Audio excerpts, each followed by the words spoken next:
দর্শক, আপনাদের সবাইকে স্বাগত জানাচ্ছি এটি নিউজের নিয়মিত আয়োজন পলিটিক্স প্লাসে। আপনারা জানেন যে ঢাকা উত্তর সিটি কর্পোরেশনের উপনির্বাচন এবং ২ সিটির সম্প্রসারিত ওয়ার্ডের সাধারণ নির্বাচন আইনি জটিলতার কারণে স্থগিত করা হয়েছে এবং ৩ মাস পর্যন্ত স্থগিত করা হয়েছে হাইকোর্টের রায়ে। মূলত এই বিষয়টিকে নিয়েই কিন্তু দুটি বড় রাজনৈতিক দলের মধ্যে আমরা দেখলাম যে নেতাদের মধ্যে বেশ কিছু আলোচনার পাশাপাশি সমালোচনাও হয়েছে। আমরা এই বিষয়টি ছাড়াও আপনারা জানেন যে ২০১৮ একাদশ জাতীয় সংসদ নির্বাচনের বছর। আমরা সার্বিকভাবে এই বিষয়গুলো আমাদের আজকের আলোচনায় আনতে চাই। আমরা শিরোনাম রেখেছি নির্বাচন নিয়ে রাজনীতি। এ বিষয়ে আলোচনা করার জন্য আমাদের স্টুডিওতে আজ উপস্থিত আছেন আমার হাতের বাম দিক থেকে বাংলাদেশ আওয়ামী লীগের তথ্য ও গবেষণা বিষয়ক সম্পাদক অ্যাডভোকেট আফজাল হোসেন, আছেন বাংলা ভিশনের বার্তা প্রধান মুস্তফা ফিরোজ। আপনাদের দুজনকেই স্বাগত জানাচ্ছি। আমাদের সঙ্গে আরও সংযুক্ত হবেন বিএনপি চেয়ারপারসনের উপদেষ্টা হাবিবুর রহমান হাবিব। অল্প কিছুক্ষণের মধ্যেই আমরা যাব তার কাছেও। তবে তার আগে আমি একটু অ্যাডভোকেট দুঃখিত আফজাল হোসেন আপনার কাছে যাব। বিএনপি মহাসচিব মির্জা ফখরুল ইসলাম আলমগীর আজকে কিছু কথা বলেছেন। তিনি কি বলেছেন তা দেখে এসে আপনার কাছে আসবো। ধিক্কার জানাতে চাই, ঘৃণা জানাতে চাই যারা আজকে আমাদের মহান নেত্রী দেশনেত্রী বেগম খালেদা জিয়াকে এইভাবে মিথ্যা মামলার মধ্যে জড়িয়ে তাকে কষ্ট দিচ্ছে। বন্ধুরা, আজকে আমরা সবাই জানি যে এই মামলাটি একটা মিথ্যার উপরে প্রতিষ্ঠিত, কিন্তু এই মামলা দিয়ে তারা আজকে সপ্তাহে ৫ দিন প্রায় তাকে আদালতে আটকে রাখার ব্যবস্থা করেছে। আজকে নির্বাচন দিয়ে দেখুন না, একটা নিরপেক্ষ নির্বাচন দিয়ে দেখুন, শতকরা ৮০% মানুষ এই বিএনপিকে ভোট দেবে। আমরা দেখছিলাম যে মির্জা ফখরুল ইসলাম বলেছেন যে মিথ্যা মামলা দিয়ে খালেদা জিয়ার বিরুদ্ধে, এবং আরেকটা বিষয় বলছিলেন যে নির্বাচন দিলে বিএনপি শতকরা ৮০% ভোট পাবে। কিভাবে দেখছেন বিষয়টিকে? বিএনপি সাধারণ সম্পাদক মির্জা ফখরুল ইসলাম, বিএনপির মহাসচিব, উনি ৮০% ভোট কথা বলেছেন। তো উনি ১০০%ও বলতে পারেন, ১০০%-এর বেশিও বলতে পারেন, কারণ বিএনপির ইতিহাসে এরকম ভোটের অভিজ্ঞতা কিন্তু ওনাদের আছে।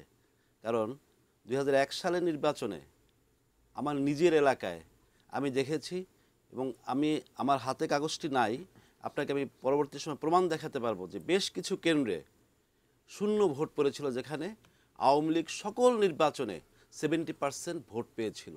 সেই সকল আসনগুলোয়, সেই সকল কেন্দ্রগুলোয় শূন্য ভোট পেয়েছিল। সারা বাংলাদেশের অনেকগুলো সিটেই কিন্তু এরকম ভোট পড়েছিল। আবার বিএনপির যে জন্মের ইতিহাস, সেটাও যদি ধরেন যে সেনা আইন লঙ্ঘন করে কিভাবে ক্ষমতায় এসেছিল, এবং ক্ষমতায় আসার পরে যে 19৭ সালে যে হানা ভোট করেছিল, সে হানা ভোটের সময়ও কিন্তু বাংলাদেশে এই যে ফখরুল ইসলাম সাহেব, ওনার কথা মতো ৮০% ভোট না, তখন কিন্তু ১২০% অথবা ১৫০% ভোটও কিন্তু পড়েছিল পরবর্তীতে।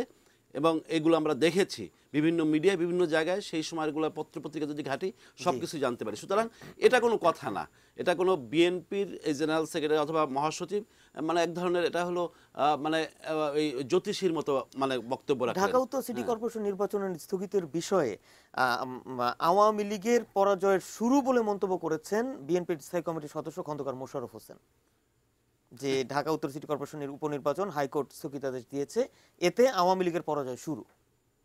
না, আমার কাছে গত কয়েকদিন ২-৩ দিন পর্যন্ত যে জিনিসটি আলাপ আলোচনা হচ্ছে, বিএনপি যেটা নিয়ে মাঠ গরম করার চেষ্টা করছে, আমার বোধে আসছে না যে ভাটারা থানার বিএনপি সাধারণ সম্পাদক রিট করলেন, এবং সেই রিটে উচ্চ আদালত তাদের স্বীয় বিবেচনায় সেটা দেখলেন যে সেই ইলেকশনটি করতে গেলে আইনগত কিছু জটিলতা আছে, এবং সেই কারণে ইলেকশন স্থগিত করেছেন। ইলেকশন স্থগিত করা কিয়ামত পর্যন্ত ইলেকশন বন্ধ হয়ে গেছে তা তো নয়।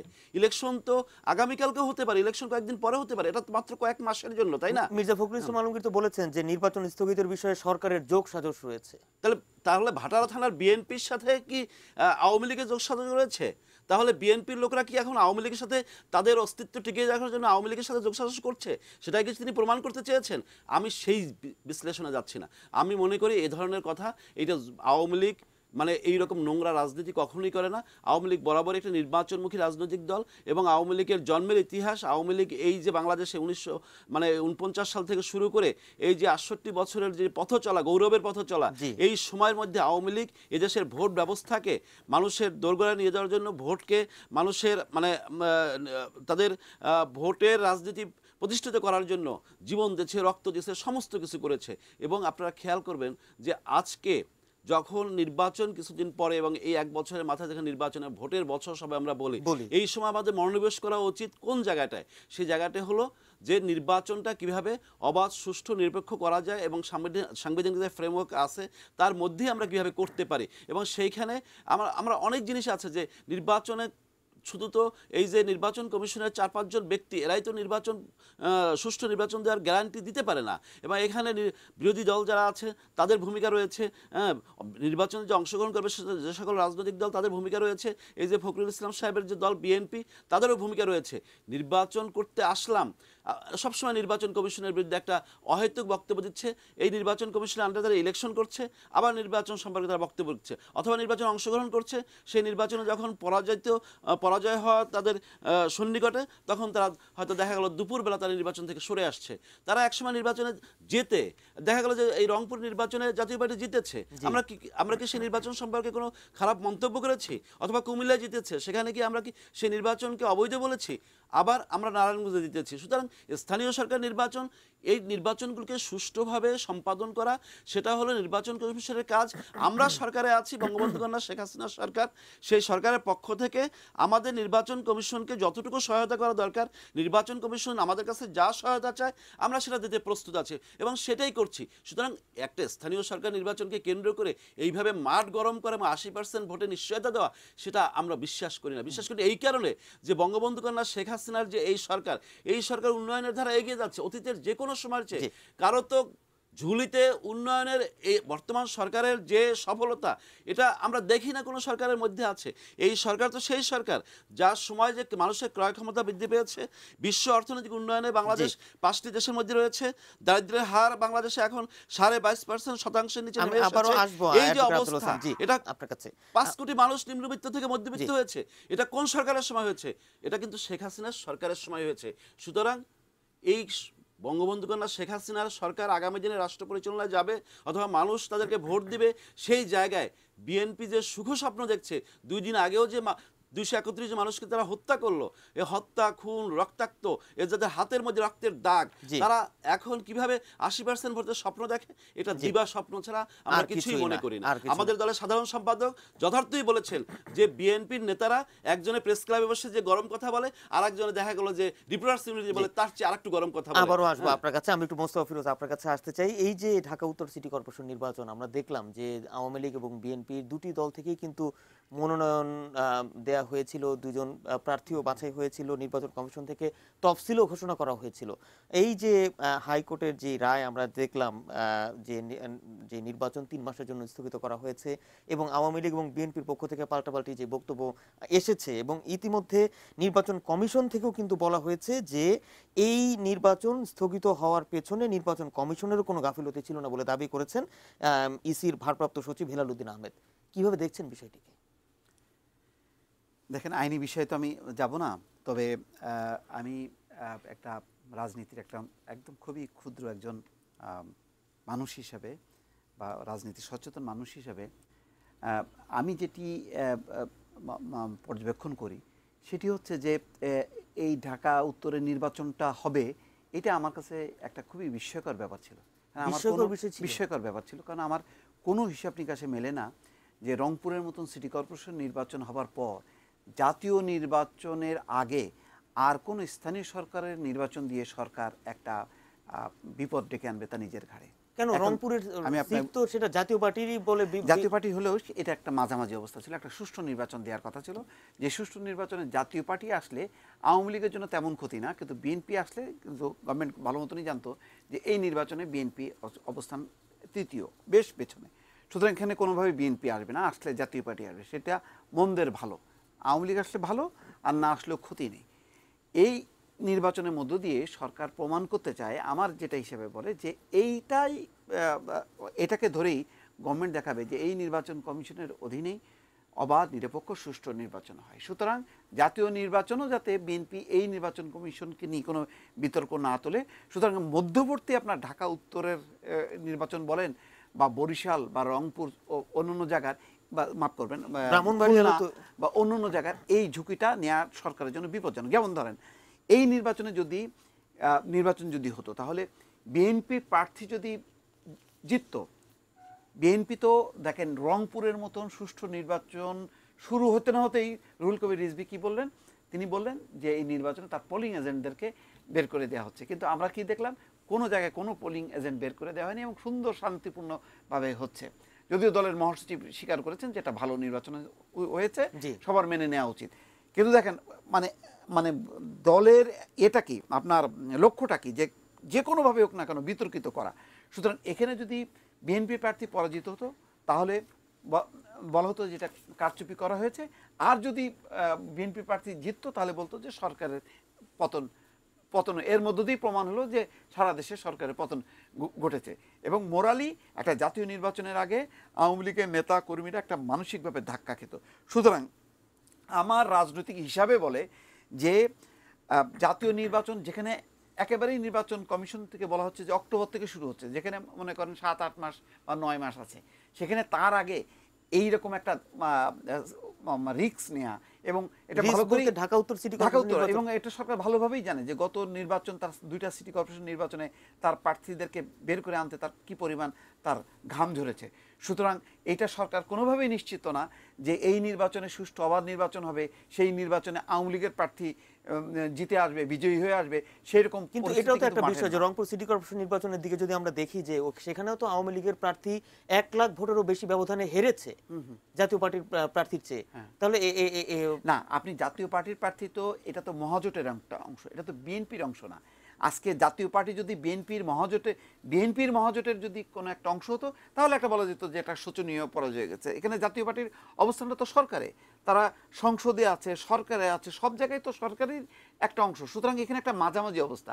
সরকার বলছে যে না, আমার তো প্রার্থী যেতে নাই, আবার বিএনপির প্রার্থীও জিতলো না, কিন্তু মাঝখানে কি হলো, একটা সুষ্ঠু নিরপেক্ষ একটা নির্বাচন হলো, যার ক্রেডিট সরকার নিচ্ছে, নির্বাচন কমিশন নিচ্ছে। সুতরাং এই নির্বাচন সরকারের যেহেতু আগামী জাতীয় নির্বাচনের লক্ষ্য হচ্ছে দলীয় সরকারের অধীনে নির্বাচনটা করা এবং এই নির্বাচন কমিশনকে দিয়ে পরিচালনা করা, সুতরাং সরকারের একটা রাজনৈতিক একটা কি বলে পয়েন্ট, যুক্তি বা অস্ত্র হচ্ছে এই রংপুরের সিটি কর্পোরেশন নির্বাচন। এর মাঝখানে আর কোনো ঝুঁকি সরকার নিতে চায় না। কারণ ধরেন ঢাকা উত্তরের নির্বাচনের পরাজয় কি সুষ্ঠু রংপুরের মতন দিয়ে, এখানে তো আর জাতীয় পার্টি নেই, এখানে আছে বিএনপি, তাহলে হয় বিএনপি প্রার্থী জিতবে না নিজের দলের প্রার্থী জিতবে। কিন্তু সরকার কি এতই আস্থাবান? সরকারের বিভিন্ন তার অনুসন্ধান কমিটি নেই, বিভিন্ন সংস্থা তাকে রিপোর্ট দিচ্ছে না যে যদি সুষ্ঠু অবাধ নিরপেক্ষ নির্বাচন হয় তাহলে সরকারি দলের প্রার্থীর কি অবস্থা হতে পারে। সুতরাং এইটা জেনে শুনেই খুব সুচিন্তিতভাবে আমার আগেই বিশ্লেষণ ছিল যে এই নির্বাচন হতে পারে না। এখন হয়তো এই দেখবেন যে এই মামলা সেই মামলা রিটকারী তো অ্যাডভোকেট আব্দুল হোসেন ভাইরে, সেটাও ভাটারা থানার সাধারণ সম্মত। এখানে টাকা কেনা বেচায় হচ্ছে রাজনীতিকরা। এখানে তো বিএনপির যদি একজন কেন্দ্রীয় কমিটিরও কোনো নেতাকে দিয়ে যদি এই মামলা করানো হতো তাও তো অবাক হওয়ার কিছু ব্যাপার না। এটা কোনো ব্যাপার না, এটা অনেক রকম ব্যাখ্যা বিশ্লেষণ হতে পারে। আপনি ওই ভাটারা থানার ইয়ে কি কতখানি দলকে রিপ্রেজেন্ট করে, আর আপনি তো জানেন যে এখন তো হচ্ছে মানে টাকা পয়সা, অর্থের ক্ষমতা এবং অর্থের হচ্ছে রাজনীতি। সেই জায়গায় কিসের ভাটারা থানার ইয়ে, তাকে দিয়েও তো সরকার করাতে পারে একটা রিট। সুতরাং এখানে অনেক রকম বিশ্লেষণ আছে, কিন্তু আমার সেটা না। আমার বিশ্লেষণটা হচ্ছে যে রংপুরের পর জাতীয় নির্বাচনের আগে আর কোনো বড় স্থানীয় সরকার বড় মাপের এই ছোটোখাটো ইউনিয়ন পরিষদ না, বড় মাপের নির্বাচন হবে না। এবং সেটাই কিন্তু যেটা আমি 1 মাস আগে বলেছি আজকে কিন্তু সেটাই প্রমাণিত হয়েছে। একটা বিরতিতে যাব, বিরতির পর এই বিষয়ে জানবো অ্যাডভোকেট আফজাল হোসেনের কাছে। প্রিয় দর্শক, আমরা আশা করছি আমাদের সঙ্গে থাকবেন।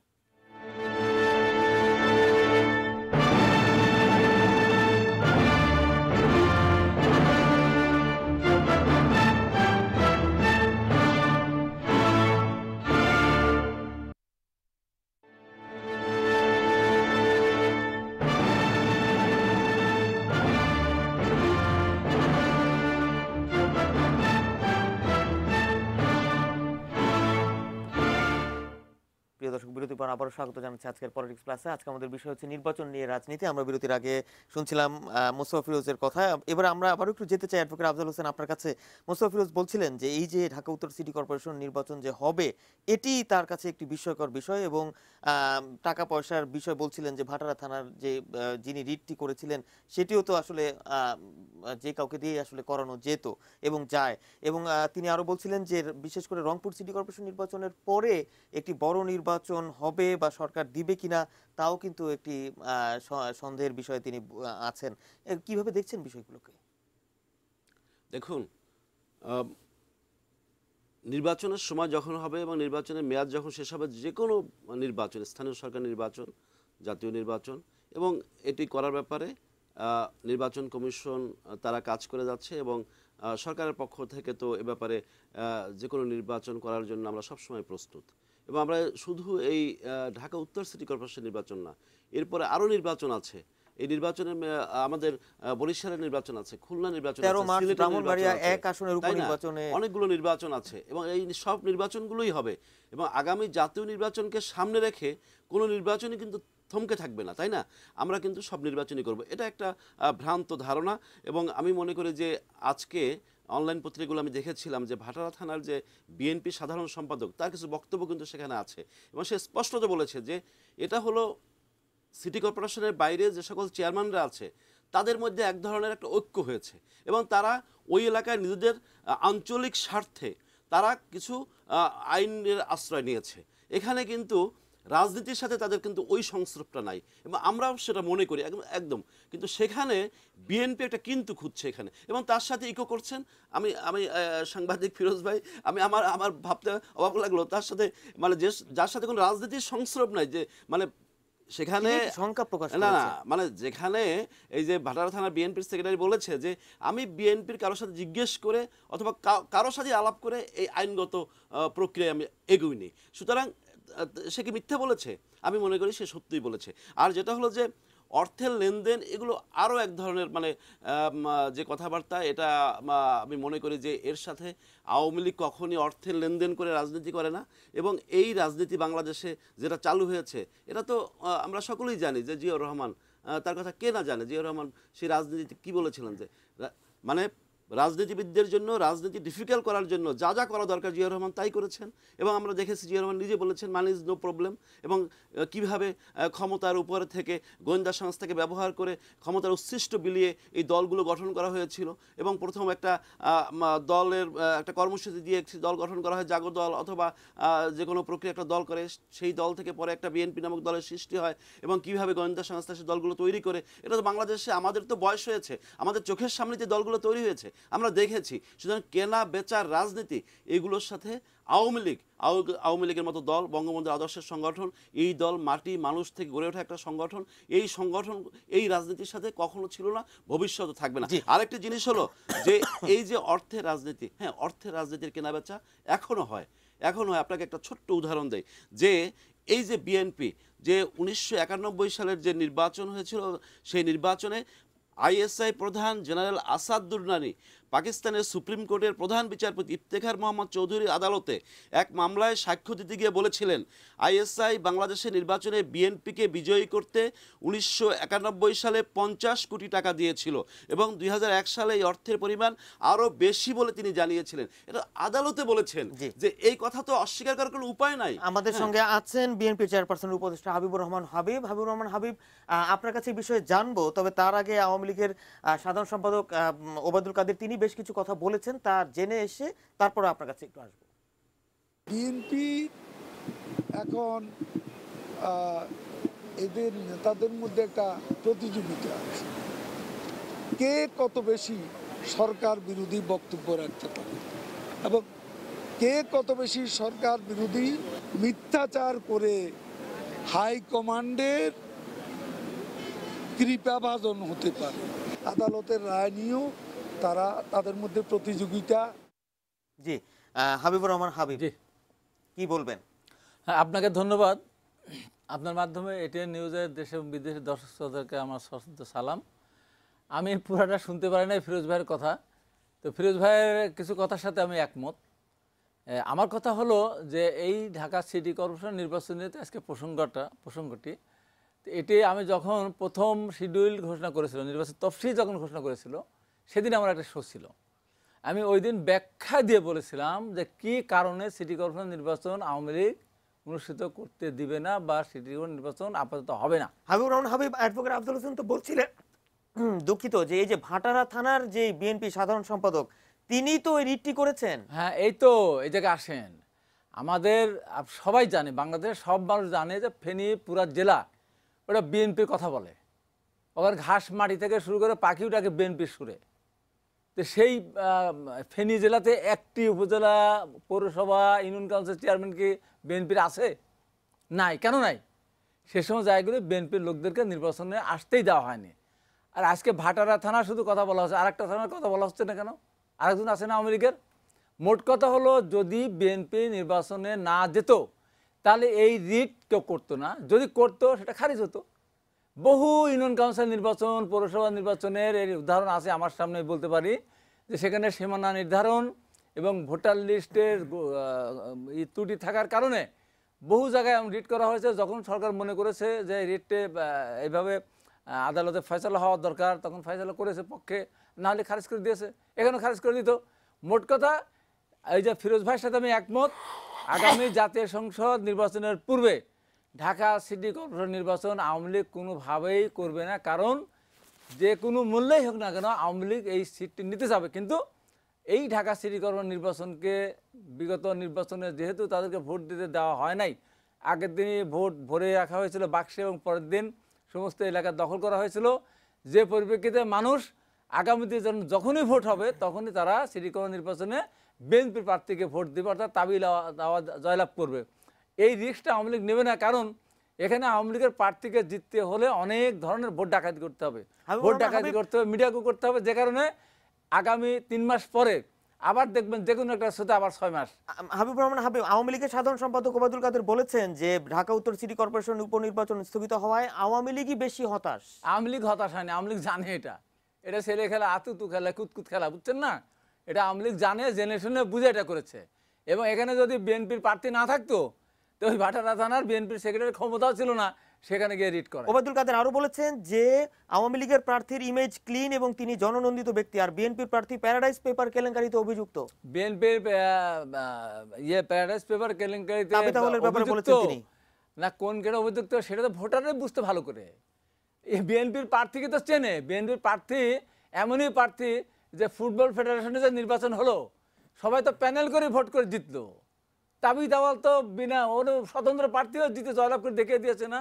তাবি দাওয়াল কতখানি জনগণের কাছে বা তার ওই ফেডারেশনের কাছে গ্রহণযোগ্য? প্যারাডাইস পেপারে তো তার নাম এসেছে। প্যারাডাইস পেপারে কতজনের নামে তো কথা হয়, শুধু তাবি দাওয়ালের নাম আর আব্দুল্লাহ মিন্টুর নাম আসছে।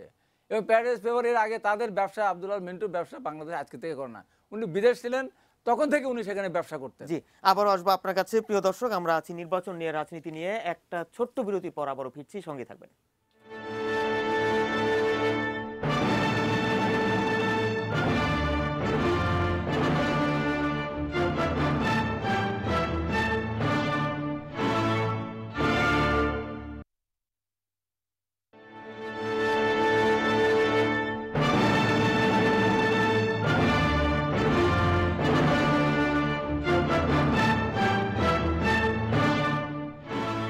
দর্শক, বিরতির পর আবারও স্বাগত জানাচ্ছি আজকের আয়োজনে। আজকে আমাদের বিষয় হচ্ছে নির্বাচন নিয়ে রাজনীতি। আমরা একেবারে শেষ পর্যায়ে আছি। এই পর্যায়ে একটু মোস্তফা ফিরোজ আপনার কাছে আসতে চাই। এই যে একাদশ জাতীয় সংসদ নির্বাচন, এটা নিয়ে কিন্তু বেশ আলোচনা হয়েছে, বিশেষ করে প্রধানমন্ত্রী যে নির্বাচনকালীন সরকারের পরে, এবং তিনি বলেছেন, এবং এছাড়াও বিএনপির পক্ষ থেকে বলা হচ্ছে যে নির্বাচন সহায়ক সরকার। বিষয়টি কি আসলে এখানে আটকে আছে? এবং এটা নিয়েও তো আসলে কেমন হবে এবং বিএনপি নির্বাচনে আসবে কিনা অথবা কেমন সরকারের অধীনে আসবে, এর সমাধানের পথ কিভাবে দেখছেন? আসলে দুই পক্ষই কেউই কিন্তু আসলে পরিষ্কার করেনি। যেমন নির্বাচনকালীন সরকার, এই নির্বাচনকালীন সরকারের ফরম্যাটটা কি, গতবারের মতন কি জাতীয় সংসদে অংশগ্রহণকারী দলগুলো সমন্বয় করবেন, সেটা তো আছেই। যেমন এই ক্যাবিনেটে কিন্তু জাসদ আছে, ওয়ার্কার্স পার্টি আছে, জাতীয় পার্টি আছে। তাহলে আর নির্বাচনকালীন সরকার কি জাস্ট আকারটা কি ছোট করা হবে এবং শুধু রুটিন মাফিক কাজ করবে, যেটা এটা তো মানে যদি নাও করে, বর্তমানে একেবারে ফুল ক্যাবিনেটই থাকে, তাহলে এটাই তো রুটিন, ওই সময় তো রুটিন মাফিক কাজই করবে। তাহলে এটা আবার নতুন কি? নতুন যদি হয় যে হ্যাঁ নির্বাচনকালীন সরকার আছে, ঠিক আছে, আমরা টেকনোক্রেট কোটায় বিএনপি গতবার যেটা বিএনপি আসে নাই, মানে প্রপোজালটা একদম পরিষ্কার না, মানে এখানে একটা অস্পষ্টতা আছে। আবার বিএনপি তো এটা বলাই বাহুল্য, 1-1.5 বছর 2 বছর ধরে আমরা সহায়ক সরকার, সেই সহায়ক সরকারের কাঠামো কি রূপরেখা কি তারাও পরিষ্কার করেন। দুই দলই কিন্তু তার মতন করে একটা মানে ধোঁয়াশা সৃষ্টি করে রেখেছে।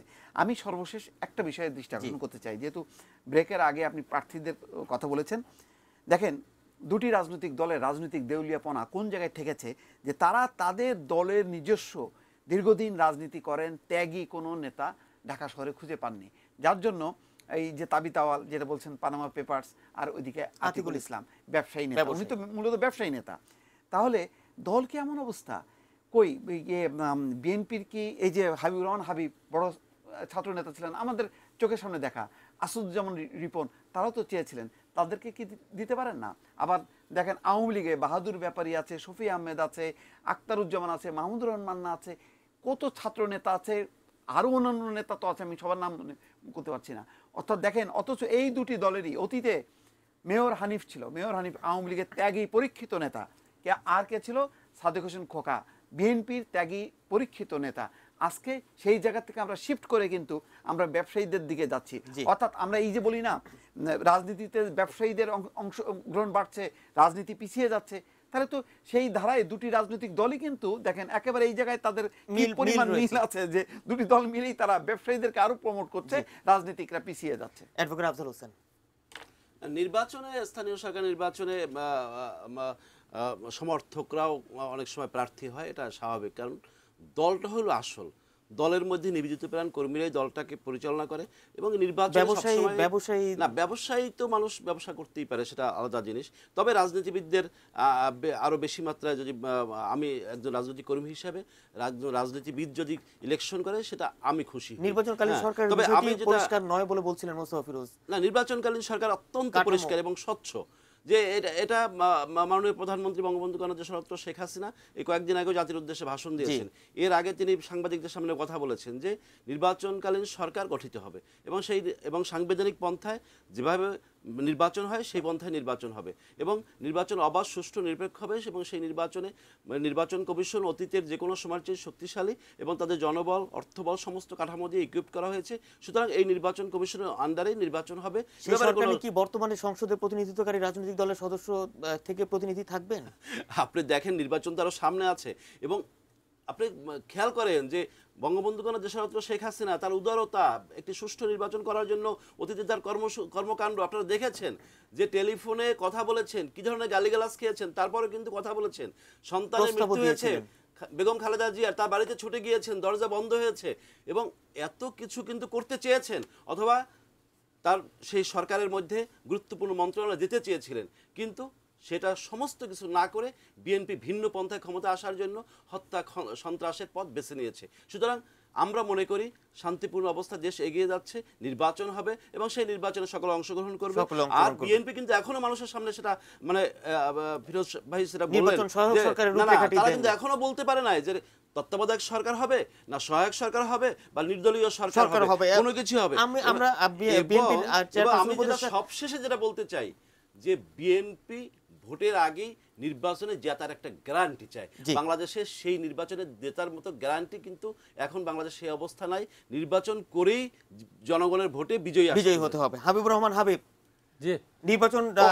নির্বাচন সহায়ক সরকারের রূপরেখাটা তো এখনো বিএনপি দেয়নি, এবং আফজাল হোসেন বলছিলেন যে ভোটের আগেই বিএনপি ক্ষমতায় যে যাওয়ার যে গ্যারান্টি চায়, সেই বিষয়টি কিভাবে দেখছেন খুব সংক্ষেপে 1 মিনিটের মধ্যে? না, এই কথাটা তো কেউই বিশ্বাস করে না। বিএনপি কি বলেছে যে আমাকে নির্বাচিত করে গ্যারান্টি দিতে হবে? বিএনপি একটি দাবি, বিএনপি না, আজকে সারা বাংলাদেশের সমস্ত সুশীল সমাজ থেকে শুরু করে সমস্ত নিবন্ধ রাজনৈতিক দলগুলি যারাই নির্বাচন কমিশন কথা বলেছেন, তারা প্রত্যেকেই বলেছেন মানে সংসদে গণতন্ত্রের রীতি নীতি, আদর্শ, উদ্দেশ্য, সৌন্দর্য, আইন কানুন যাই বলেন না কেন, সংসদ ভেঙে দিয়ে নির্বাচন পৃথিবীর সব দেশে হয়। নির্বাচন সহায়ক সরকারের রূপরেখা কবে দিবে বিএনপি? সংসদ ভেঙে দিয়ে আগামী জাতীয় সংসদ নির্বাচন করতে হবে, আর নির্বাচন সহায়ক সরকার, আর বিএনপি গ্যারান্টি চায় না নির্বাচনে জয়লাভ করার। নির্বাচন সহায়ক সরকারের রূপরেখা কবে দিবে বিএনপি? ভোট না, আমি তো সহায়ক সরকার তো এমন কোনো বড়, অনেক বড় ব্যাপার থেকে আলোচনার বিষয় নেই তো। সহায়ক সরকার যখনই আমরা সময় হবে, যদি নির্বাচনের ক্ষেত্রে সরকার যদি ঐক্যমত হয় সেই সরকার তো কথায় কথায় বলে যে বিএনপির দরকার নাই, আলাপে বসবো না, সংলাপে বসবো না, গাছ ধরে সব কিছু করবো। সহায়ক সরকারের দাবি বা সহায়ক সরকারের রূপরেখা, আমি বিএনপি চেয়ারপারসনের আমি উপদেষ্টা, আমাকে যদি বলে যে হাবিব তোমাকে বিএনপি সহায়ক সরকারের রূপরেখা এইভাবে তোমাকে একটা রেডি করে দিতে হবে, আমি 3 ঘন্টার ভিতর করে দেবো। কে বলবে আপনাকে? আমি যদি সেই সময় আসে, এতে 6 মাস আগে, 1 বছর আগে, 2 বছর আগে দরকার নেই তো। জি, যখন নির্বাচনের সময় আসবে তখনই আপনারা দিবেন রূপরেখা। সরকারের ওই রূপরেখাটা আগে দিলে কি সমস্যা? আগে কেন দেব? আগে দিলে কি সমস্যা? আগে আমার দেওয়ার দরকার পড়ে নাই তো। আমার যখন আমার যখন আসবে তখনই আমি জনগণ জানতে চায় না, জনগণ সাংবাদিক হিসেবে আমিও জানতে চাই। জনগণ একটাই জানতে চান ফিরোজ ভাই, একটাই জনগণ একটাই জানতে চায় যে সংসদে গণতন্ত্রে সংসদ ভেঙে দিয়ে নির্বাচন করতে হবে, নিরপেক্ষভাবে নির্বাচনটা না হয় সেটি জানতে চায় বাংলাদেশের মানুষ। এর বেশি কিছু জানতে চায় বাংলাদেশের মানুষ, তার নিজের ভোটটা নিজে দিতে চায়। আমরা আরেকদিন আমি শেষ কথা বলি,